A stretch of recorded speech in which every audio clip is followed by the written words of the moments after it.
ये पानी कौन सा पानी है? कितना मुतबर्रक पानी है, कितना अजीम पानी है, कितना इंपॉर्टेंट पानी है। उस पानी को मेरे मखदूम ने ऊंट की पीठ पर नहीं, मलंग के सर पर रखवाया।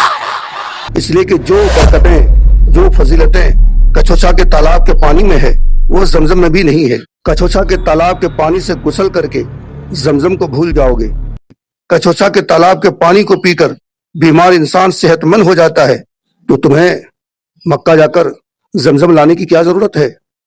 क्योंकि जमजम का कुआं दौरे कदीम में हजरत अब्दुल मुत्तलिब ने खोदा था, दौरे हाजिर में उसको मशीन के जरिए खोदा गया है। लेकिन कछोछा का तालाब जिसने खोदा है यह कोई आम शख्सियत नहीं है, बल्कि कलंदरों की जमात ने कछोछा के तालाब को खोदा है। जी हाँ नाजरीन, आज बहुत ही अहम और खास वीडियो लेकर आपकी खिदमत में हाजिर हूँ। ये नीर शरीफ का जो तालाब है, इसकी खुदाई किसने की थी, किन लोगों ने की थी, किस तरह से की थी, हम मुफ्ती सलमान अजहरी की जबानी पहले सुनते हैं, उसके बाद फिर मैं आपको आगे दिखाने वाला हूं कि कछोछा के तालाब के पानी की इतनी बड़ी फजीलत क्यों है। तो चलिए पहले वीडियो में ये देखते हैं कि इसकी खुदाई किसने की थी, किस तरह से की थी, किन लोगों ने की थी। चलिए सुनते हैं मुफ्ती सलमान अजहरी की जबानी। मखदूम सिन्ना रहमतुल्लाह ताला अलैह का आप कछोछा शरीफ पहुंचे और जहां ये आपकी खानकाह है, आज जहां मज़ार मुबारक है, नीर शरीफ पानी का एक छोटा सा तालाब है। औलिया कामिलीन की एक जमात को ले जाकर आप मखदूम सिन्ना रहमतुल्लाह ताला अलैह उस तालाब को कशाई यानी खुदाई हो रही थी। और रिवायात में ये मिलता है कि हर कुदाल पर ये औलिया इकराम ला इलाहा इल्लल्लाह कहते और कुदाल मारते, और उसके बाद वो पानी निकला जिसको आज नीर शरीफ कहते हैं। हजारों लाखों लोग उस पानी से आज भी शिफा हासिल करते हैं। दूसरी मशहूर रिवायत ये भी है कि उस नीर शरीफ में जमजम शरीफ ला करके भरा गया था और उसका पानी आज तक देखने में मैला कचेला गदेला दिखता है, लेकिन आज तक ये मशहूर है। 808 हिजरी से 1442 हिजरी आज होने को आ रही है। इतने अरसे में हजारों लाखों लोग जिनको आसेब और जिन्नात परेशान करते हैं वो कछोछा शरीफ में हाजिर होते हैं, नीर शरीफ का पानी लेते हैं और सही सलामत अपने घरों पर वापस लौटते हैं। जिनको जिन्नात परेशान करते हैं वो मखदूम सिन्ना रहमतुल्लाह ताला अलैह की बारगाह में मुकदमा करते हैं। यहाँ जाहिर सी बात है, मेरे घर पर किसी ने कब्जा किया, मेरी प्रॉपर्टी किसी ने हड़प लिया, तो कोर्ट कचहरी में हम केस करेंगे, लेकिन जिन्नात अगर कुछ करें तो कहाँ जाएं? ये कोर्ट वाले भी भाग जाएंगे। जिन्नात कौन छुड़ाएगा? ये अलग दुनिया है इनकी, ये अलग ताकत है। इसीलिए जिन्नात का भी जहां फैसला होता है वो कछोछा मुकद्दसा मखदूम सिन्ना की बारगाह है। तो देखा आपने, मुफ्ती सलमान अजहरी साहब ये बता रहे थे कि कछोछा का तालाब किन लोगों ने किस तरह से खुदाई की थी, और साथ ही कछोछा के तालाब के पानी की फजीलत बयान कर रहे थे। इस पानी की कितनी फजीलतें हैं, कितनी बरकतें हैं। जन्नात के सारे फैसले कहाँ होते हैं? कछोछा में ही होते हैं। तो अब आगे मैं आपको दिखाने वाला हूँ कि मौलाना जामी साहब जो कछोछा के रहने वाले हैं, इस तालाब के बारे में क्या कहते हैं। चलिए उनकी बातों को भी देखते और सुनते हैं। मखदूम पाक हज के लिए गए और हज की वापसी में 450 मलंग, 450 मलंग आपके साथ थे।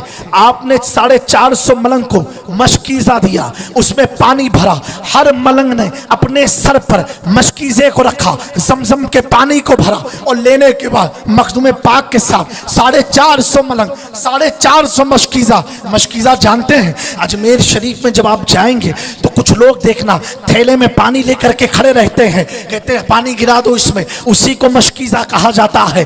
मेरे दोस्तों, 450 मलंग, 450 मशकीज़ा, और हर मलंग ने अपने सरों पर एक एक मशकीज़ा रखा। जमजम का पानी रखने के बाद मखदूम पाक जब कछोछा पहुंचे, सारे मलंग से कहा ये सारे पानी को नीर के पानी में मिला दो। किसमें मिला दो?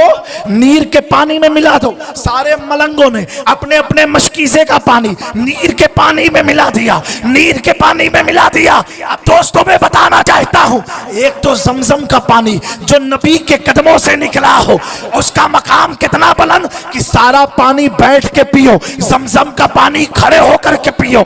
ऐसा पानी जिसे इब्राहिम ने पिया हो, जिसे इस्माइल ने पिया हो, ऐसा पानी जिसे खुदा के हबीब आपने नोश फरमाया हो, ऐसा पानी जिसे अली ने पिया, अबू बकर ने पिया, उमर ने पिया, उस्मान ने पिया, जिसे पीने वाला हुसैन भी है, हसन भी है, जिसे पीने वाले गौसे आजम भी है।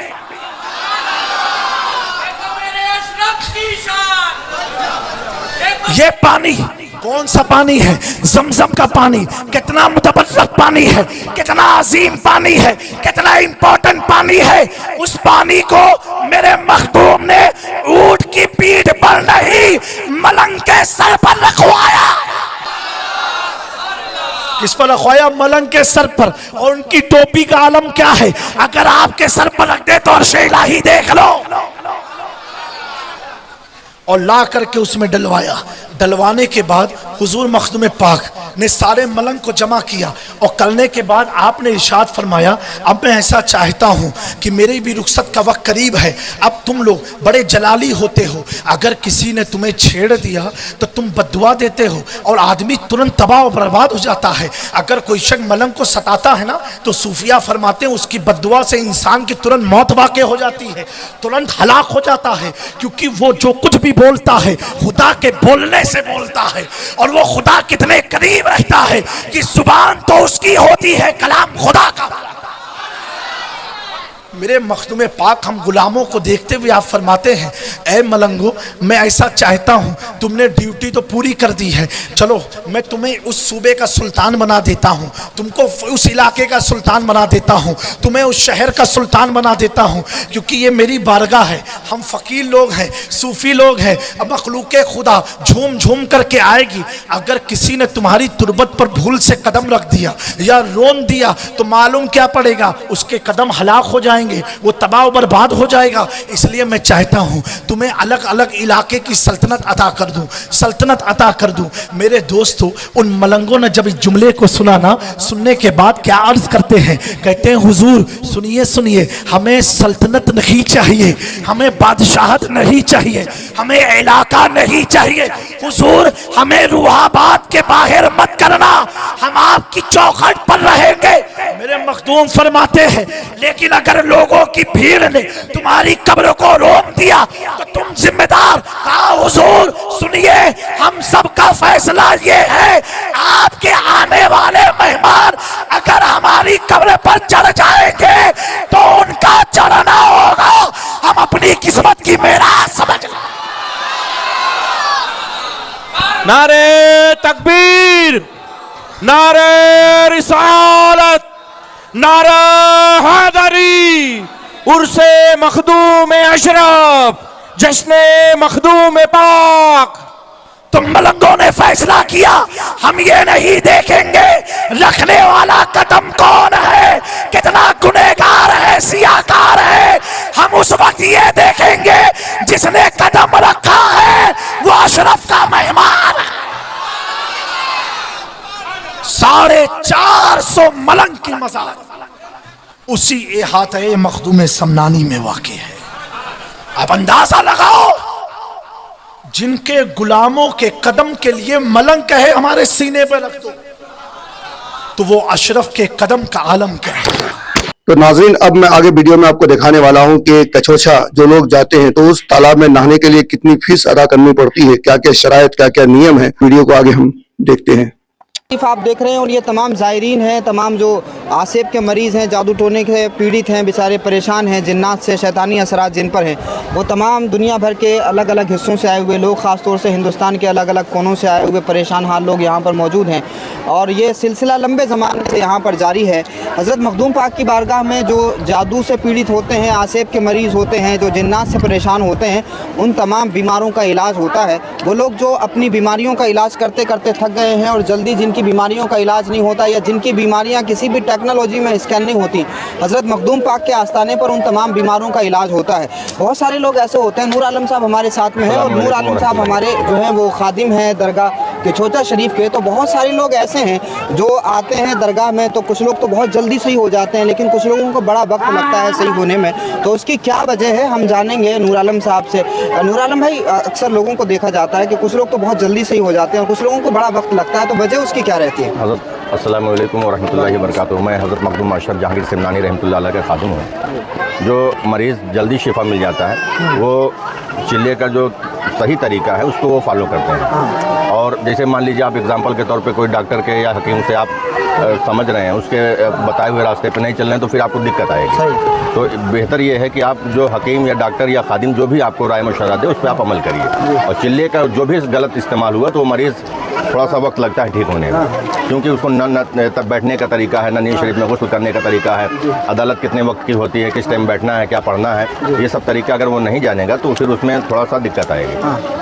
तो मतलब ये है कि चिल्ले के भी अपने तरीके और आदाब हैं और हाज़िरी के भी अपने तरीके और आदाब हैं। तो जो लोग जल्दी सही हो जाते हैं, सही तरीके से चिल्ला करते हैं, उसी तरह से यहाँ नहाते हैं और तरीके से इस पानी का इस्तेमाल करते हैं, पाकी का ख्याल रखते हैं, तो जल्दी सही हो जाते हैं। और जो चिल्ले की अपनी पाबंदियाँ हैं, जो लोग उन पाबंदियों को इख्तियार करते हैं तो जल्दी सही हो जाते हैं, लेकिन जो लोग परहेज़ी करते हैं उनको सही होने में थोड़ा सा टाइम लगता है।